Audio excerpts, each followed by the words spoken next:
आज के समय में ये समाज की एक कड़वी सच्चाई है। आस्था यानी फेथ और अंधविश्वास यानी सुपरस्टिशन के बीच की धुंधली रेखा का फायदा उठाकर डर का व्यापार करना एक बड़ा उद्योग बन गया है। आज के समय में ये समाज की एक कड़वी सच्चाई है।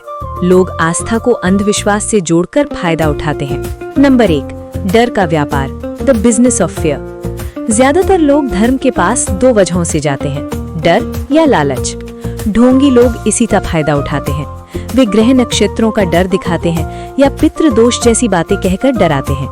जब इंसान डरा हुआ होता है तो उसका विवेक यानी लॉजिक काम करना बंद कर देता है और वो किसी भी अंधविश्वास पर भरोसा कर लेता है। नंबर 2, चमत्कार का लालच।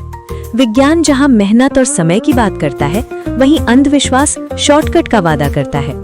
रातों रात अमीर बन जाना या बिना डॉक्टर के लाइलाज बीमारी ठीक कर देना जैसे झूठे दावे किए जाते हैं। लोग अपनी मजबूरी और दुखों के कारण इन जादुई समाधानों की ओर खिंचे चले जाते हैं, जिसका फायदा स्वार्थी लोग उठाते हैं। नंबर 3, तर्क को पाप बताना। अंधविश्वास फैलाने वाले लोग सबसे पहले सवाल पूछने की आजादी छीन लेते हैं।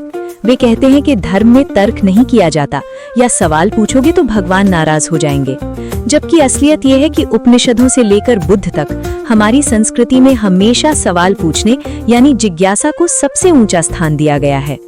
नंबर 4, वैज्ञानिक शब्दों का गलत इस्तेमाल, सूडो साइंस। आजकल एक नया तरीका निकला है, अंधविश्वास को विज्ञान का चोगा पहनाना। लोग क्वांटम फिजिक्स, पॉजिटिव वाइब्रेशन या एनर्जी जैसे वैज्ञानिक शब्दों का इस्तेमाल करके अपनी मनगढ़ंत बातों को सही साबित करने की कोशिश करते हैं, ताकि पढ़े लिखे लोग भी उनके झांसे में आ जाएं। नंबर 5, कर्म और भाग्य का संतुलन। गीता में भी कहा गया है कि कर्म ही प्रधान है।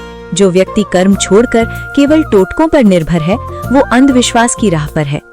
सच्ची आध्यात्मिकता। सच्चा धर्म वो है जो आपको निडर बनाए, ना कि वो जो आपको डराकर आपसे पैसे खर्च करवाए। निष्कर्ष, आस्था मन को बल देती है, जबकि अंधविश्वास मन को बेचैन और गुलाम बनाता है। समाज में शिक्षा के साथ साथ वैज्ञानिक दृष्टिकोण का होना बहुत जरूरी है, ताकि लोग श्रद्धा और पाखंड के बीच का अंतर समझ सकें। यहाँ दी गई सभी जानकारी केवल शैक्षिक, सूचनात्मक और जागरूकता बढ़ाने के लिए है।